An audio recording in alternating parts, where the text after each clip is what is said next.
ಈ ವಿಚಾರವಾಗಿ ನಮ್ಮ ಜೊತೆಗೆ ಮಾತನಾಡೋದಕ್ಕೆ ಗಣೇಶ್ ಪ್ರಸಾದ್ ಅವರಿದ್ದಾರೆ, ಗುಂಡ್ಲುಪೇಟೆ ಶಾಸಕರು. ಸರ್ ನಮಸ್ಕಾರ. ವಿ ಶ್ರೀನಿವಾಸ್ ಪ್ರಸಾದ್ ಅವರ ಅಗಲಿಕೆ ನಿಜಕ್ಕೂ ಶಾಕಿಂಗ್. ಸೊ ಏನನ್ನೆಲ್ಲ ವಿಚಾರಗಳನ್ನ ನೆನಪು ಮಾಡ್ಕೊಳ್ಳೋಕೆ ಬಯಸ್ತೀರಿ ಅಂತ ಈ ಸಂದರ್ಭದಲ್ಲಿ? ನಮಸ್ಕಾರ. ಅವರು ಹಿರಿಯ ರಾಜಕಾರಣಿಗಳಾಗಿದ್ರು, ನಮ್ಮ ತಂದೆಯವ್ರ ಜೊತೆ ಒಳ್ಳೆ ಒಡನಾಟ ಇಟ್ಕೊಂಡಿದ್ರು.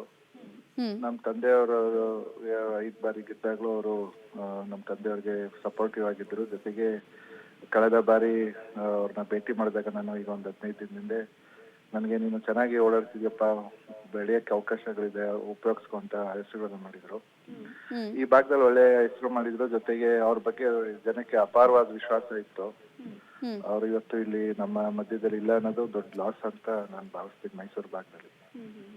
ಗಣೇಶ್ ಪ್ರಸಾದ್ ಅವರೇ, ಜನರಿಗೆ ವಿಶ್ವಾಸ ಬರೋದಿದೆಯಲ್ಲ, ಅದು ಬಹಳ ಕಷ್ಟ. ಈಗಿನ ರಾಜಕಾರಣದಲ್ಲಂತೂ ಬಹಳ ಕಷ್ಟ. ಅಂಥದ್ರಲ್ಲಿ ಇವರು 6 ಸಲ ಸಂಸದರು, 4ಕ್ಕೂ ಹೆಚ್ಚು ಸಲ ಶಾಸಕರಾಗ್ತಾರೆ ಅಂದ್ರೆ ಜನ ಯಾವ ಕಾರಣಕ್ಕೆ ಇವ್ರ ಮೇಲೆ ಅಷ್ಟು ವಿಶ್ವಾಸ ಇಟ್ಟಿದ್ರು ಅನ್ಸುತ್ತೆ? ಯಾಕೆ?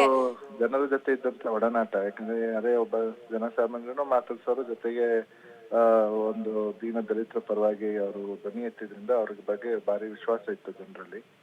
ಸೊ ಹಂಗಾಗಿ ಯಾವಾಗ್ಲೂ ಜನರ ಮಧ್ಯದಲ್ಲೇ ಇದ್ದಿದ್ರಿಂದ ಜನ ಅವ್ರ ಮೇಲೆ ಭಾರಿ ನಂಬಿಕೆ ಇಟ್ಟಿದ್ರು.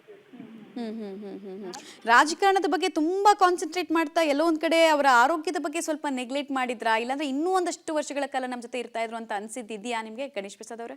ಅನ್ಸುತ್ತೆ. ಬಿಕಾಸ್ ನಮ್ಮ ತಂದೆಯವ್ರನ್ನ ನೋಡಿದಾಗ ರಾಜಕೀಯ ಜೊತೆನೆ ಜಾಸ್ತಿ ಟೈಮ್ ಸ್ಪೆಂಡ್ ಮಾಡೋದ್ರಿಂದ ಆರೋಗ್ಯದ ಬಗ್ಗೆ ಒಂದ್ ಸ್ವಲ್ಪ ಗಮನ ಹರಿಸ್ತಾ ಇರೋದ್ರಿಂದನೇ ಈ ಸಾವು, ಇವರು ಇರ್ಬೋದು, ಧ್ರುವನಾರಾಯಣವ್ರು ಇರ್ಬೋದು, ನಮ್ಮ ತಂದೆಯವ್ರು ಇರ್ಬೋದು, ಆ ತರ ನೋಡಿದಾಗ ಈ ಭಾಗದಲ್ಲಿ ಬಹುಶಃ ಆರೋಗ್ಯದ ಮೇಲೆ ಒಂದ್ ಸ್ವಲ್ಪ ಗಮನ ಹರಿಸಿದ್ರೆ ಇನ್ನೂ ಕಾಲ ಬದುಕ್ತಿದ್ರು ಅನ್ಸುತ್ತೆ. Right sir, right. ಧನ್ಯವಾದ ಪಬ್ಲಿಕ್ ಟಿವಿ ಜೊತೆಗೆ ಮಾತನಾಡಿದಕ್ಕೆ. ಇದು ಶಾಸಕರಾಗಿರುವಂತಹ ಗಣೇಶ್ ಪ್ರಸಾದ್ ಅವರ ರಿಯಾಕ್ಷನ್ ಆಗಿತ್ತು. ದಲಿತ ದಮನಿತರ ದಿಟ್ಟ ಧ್ವನಿಯಾಗಿದ್ರು ವಿ ಶ್ರೀನಿವಾಸ್ ಪ್ರಸಾದ್ ಅವರು. ಅವರ ಅಗಲಿಕೆ ನಮ್ಮೆಲ್ಲರಿಗೂ ಕೂಡ ಶಾಕ್ ತಂದಿದೆ ಅಂತ ಹೇಳ್ತಾ ಇದ್ರು. ಇನ್ನೊಂದು ಕಡೆಗೆ ವಿ ಶ್ರೀನಿವಾಸ್ ಪ್ರಸಾದ್ ಅವರ ನಿವಾಸದಲ್ಲಿ ಸಾರ್ವಜನಿಕರು ಯಾವ ಸಂಖ್ಯೆಯಲ್ಲಿ ಬರ್ತಾ ಇದ್ದಾರೆ, ಗಣ್ಯರು ಭಾವುಕರಾಗ್ತಾ ಇದ್ದಾರೆ, ಕುಟುಂಬ ಸದಸ್ಯರ ನೋವಿನ ಕಟ್ಟೆ ಒಡೆದಿದೆ, ಎಲ್ಲರೂ ಕೂಡ ಅಲ್ಲಿ ಕಂಬನಿ ಮಿಡಿತಾ ಇದ್ದಾರೆ. ವಿ ಶ್ರೀನಿವಾಸ್ ಪ್ರಸಾದ್ ಇಷ್ಟು ಬೇಗ ನಮ್ಮನ್ನ ಅಗಲ್ತಾರೆ ಅನ್ನುವಂತಹ ಒಂದೇ ಒಂದು ಸಣ್ಣ ಸುಳಿವು ಕೂಡ ನಮ್ಗಿರ್ಲಿಲ್ಲ ಅನ್ನುವಂತಹ ನೋವು ಕಾಣಿಸ್ತಾ ಇದೆ.